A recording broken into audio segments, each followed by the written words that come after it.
नमस्कार, मी संदीप देसाई. गावाकडच्या बातम्यांची सुरुवात करणार आहोत नंदुरबार मधल्या एका ब्रेकिंग बातमीनं. नंदुरबार मध्ये पूर्ववादातून शहरातील महाराष्ट्र व्यायामशाळेजवळ 2 गटांमध्ये तुंबळ हाणामारी झालेली आहे. हाणामारीमध्ये लाठ्या काठ्यांसह हत्यारांचा सुद्धा वापर करण्यात आला. हाणामारीमध्ये भाजपा नगरसेवक आनंद माळी जखमी झालेले आहेत. पोलिसांनी धरपकड सुरू केलेली आहे आणि या सगळ्या पार्श्वभूमीवर शहरामध्ये तणावाचं वातावरण निर्माण झालेलं आहे. अधिक माहिती घेऊयात. निलेश पवार आपले प्रतिनिधी आपल्या सोबत आहेत थेट नंदुरबारहून. निलेश, रात्री एक लग्नाच्या ठिकाणी महाराष्ट्र व्यायामशाळेजवळ जुन्या वादातून 2 गटात तुंबळ हाणामारी झाली होती. या हाणामारीत लाठ्याकाठ्यांसह हत्यारांचाही वापर केला गेला आणि यात जवळपास 2 जण जखमी झाले होते. घटना हाणामारी इतकी मोठी होती की दोन्ही गट रात्रीतून एकमेकाला भिडायला तयार झाले होते. त्यामुळे पोलिसांनी रात्रीतून मोठा फौजफाटा या सगळ्या परिसरात तैनात केला होता आणि जवळपास पोलिसांनी रात्रीतून 20 ते 25 युवकांची धरपकड केलेली आहे. आता या सगळ्या प्रकारात गुन्हा दाखल करण्याचं काम चालू आहे. मात्र आचारसंहिता काळात हा सगळा प्रकार झाल्याने गावात रात्री मोठी तणावपूर्ण शांतता पसरली होती. आता सध्या तरी वातावरण निवळलं असलं तरी असल्या घटनांना आवर घालणं हा खरा पोलिसांमागचा आव्हान निर्माण झालंय. धन्यवाद निलेश, तुम्ही दिलेल्या संपूर्ण माहितीबद्दल. यानंतर बातमी आहे गोव्यातली. गोव्याचे नवे मुख्यमंत्री म्हणून विधानसभेचे सभापती प्रमोद सावंत यांनी शपथ घेतली आहे. त्यांच्यासोबत गोवा फॉरवर्ड पक्षाचे विजय सरदेसाई आणि महाराष्ट्रवादी गोमंतक पक्षाचे सुदीन ढवळीकर या दोघांनीही उपमुख्यमंत्री पदाची शपथ घेतलेली आहे. त्यांच्यासह इतर 9 मंत्र्यांनी शपथ घेतली आहे. राजभवनामध्ये प्रमोद सावंत यांनी रात्री 1:48 शपथ घेतली आहे. केंद्रीय मंत्री नितीन गडकरी यांच्या उपस्थितीमध्ये हा शपथविधीचा समारंभ पार पडला. रात्री 11 वाजता गडकरी यांच्यासह भाजपचे आणि मित्रपक्षांचे आमदार राजभवनामध्ये दाखल झाले. गोव्याच्या राज्यपाल मृदुला सिन्हा यांनी त्यांना मंत्रिपदाची शपथ दिली आहे. 2005 साली प्रतार सिंह राणे यांनी देखील अशा प्रकारे मध्यरात्री शपथ घेतली होती.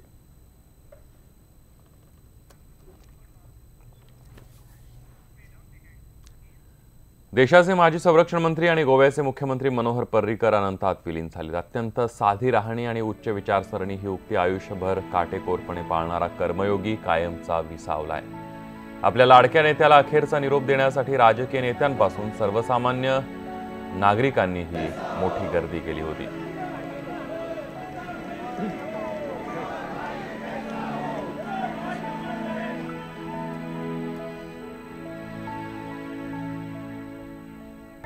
राष्ट्रवादी काँग्रेसचे अध्यक्ष शरद पवार यांची युटर्न एक्सप्रेस सध्या वेगात धावते. मात्र प्रसारमाध्यमांनी वक्तव्याचा विपर्यास केल्याचा आरोपही पवारांनी केलाय. पाकिस्तानातल्या बालाकोट मधल्या दहशतवाद्यांच्या अड्ड्यावर झालेल्या हवाई हल्ल्यानंतर पवारांनी 3 वेगवेगळी वक्तव्य केली आहेत. बघूया एक रिपोर्ट.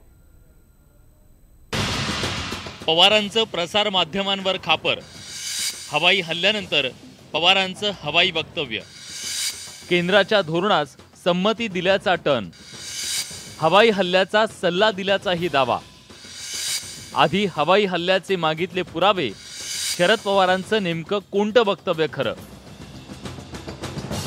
मावळ लोकसभा मतदारसंघातील उमेदवाराच्या प्रचार सभेत शरद पवारांनी त्यांच्या सल्ल्यानंतर पाकव्याप्त काश्मीरमधल्या बालाकोटमध्ये हवाई हल्ला करण्यात आल्याचा गौप्यस्फोट केला.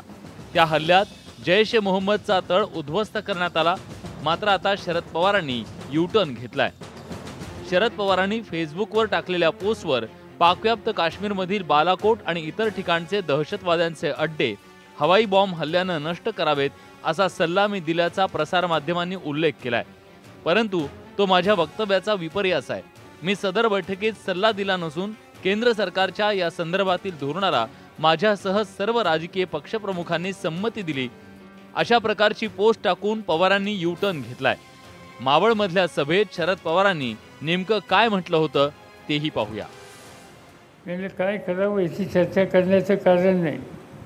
या दहशतवाद्यांचे जे अड्डे आहेत ते अड्डे उद्ध्वस्त करण्याचा अधिकार सैन्य दल, हवाई दल आणि नाविक दल या तिघांना द्या.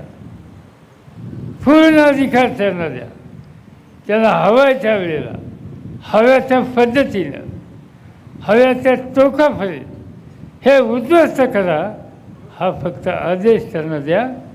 पाकिस्तानातल्या दहशतवाद्यांच्या अड्ड्यांवर हवाई हल्ले झाल्यानंतर सत्ताधारी पक्षाकडून श्रेय घ्यायला सुरुवात झाली. 250-300 दहशतवादी मारले गेले असा दावा केला गेला.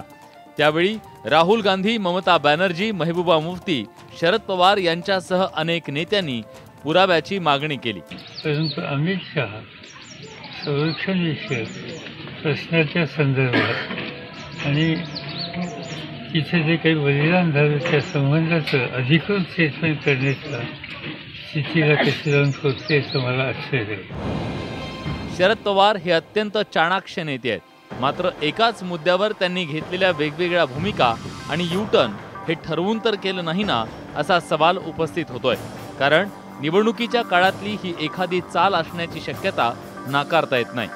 Bureau report, news 18 Lokmat. बारामतीमध्ये पवारांना धूळ चारण्याचं स्वप्न भाजपनं पाहिलं असलं तरी त्यांना सुप्रिया सुळे यांच्या विरोधात तुल्यबळ उमेदवार मिळेनासा झालाय. बारामतीसाठी भाजपकडून अनेकांच्या नावाची चाचपणी केली जाते, पण सुप्रिया सुळेंना पराभूत करू शकेल असा तगडा उमेदवार भाजपच्या दृष्टीपथात अजूनही नाहीये. बघूया एक रिपोर्ट. रावसाहेब, तुम्ही जी 43वी जागा सांगितली ती जागा बारामतीची.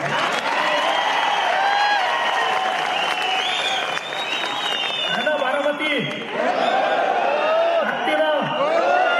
मागच्या वेळेस थोड्यात राहिली, आता राहणार नाही.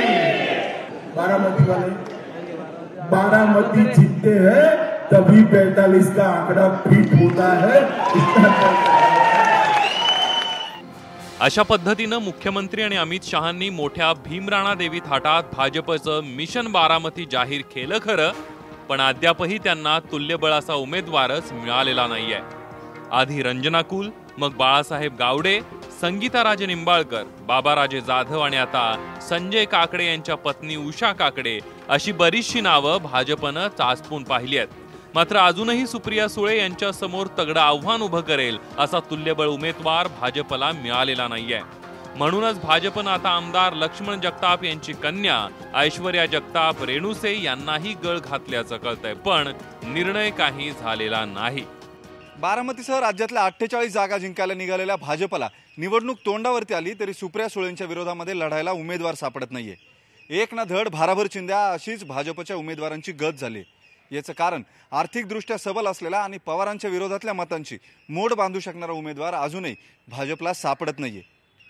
दुसरीकडे उमेदवार नसला तरी सुप्रिया सुळे यांच्या विरोधात जाणारी शहरी मतं हा त्यांच्या चिंतेचा विषय. त्याच्यामुळे बारामती लोकसभेमध्ये नेमका कौल कुणाला मिळतो हे पाहणं महत्त्वाचं ठरणार आहे आणि त्यासोबतच भाजपचा उमेदवार सुद्धा. बारामती मतदारसंघात शहरी मतदारांची संख्या वाढल्यानं भाजप त्या अंगानंही विचार करत आहे. कारण गेल्या निवडणुकीत महादेव जानकर यांना कमळाचं चिन्ह नसतानाही याच शहरी पट्ट्यातून मोठी आघाडी मिळाली होती. कदाचित म्हणूनच यावेळेला भाजपनं बारामतीची जागा कमळाच्या चिन्हावर लढण्याचा चंग बांधलाय. माझ्या माहितीप्रमाणे भारतीय जनता पक्षाच्या वतीने अनेक उमेदवारांचा शोध सुरू झालेला आहे. यातले सगळे उमेदवार हे गडगंज, धनाढ्य असेच उमेदवार आहेत. अशांचीच नावं कानावरती येत आहेत. मात्र केवळ धनाढ्य किंवा गडगंज उमेदवाराच्या समोर सुप्रिया सुळे पडतील असं समजणं हे थोडंसं ज्याला आपण काय म्हणू तर्क सुसंगत ठरणार नाही. परंतु पवारांच्या समोरचं देखील आव्हान, सुप्रिया सुळे यांच्या समोरचं देखील आव्हान फार महत्त्वाचं आहे, मोठं आहे. यात मला स्वतःला काही शंका दिसत नाही. खरं तर 2014ची लोकसभा निवडणूक ही सुप्रिया सुळे यांना पुरेसा धडा शिकवणारी ठरली आहे. मतमोजणीत एक वेळ तर सुप्रिया सुळे यांचा पराभव होतो की काय अशी स्थिती निर्माण झाली होती. पण इंदापूर आणि बारामती तालुक्यातल्या भरभक्कम लीडच्या जोरावर त्या जिंकल्या. म्हणूनच सुप्रिया सुळेंनी गेल्या 5 वर्षात शहरी पट्ट्यातला जनसंपर्क चांगलाच वाढवलाय. पाहुयात बारामती जिंकायला निघालेली भाजप यावेळी नेमकी कोणाला उमेदवारी देत आहे. सचिन हंसाटेसह वैभव सोनवणे, न्यूज 18 लोकमत, पुणे.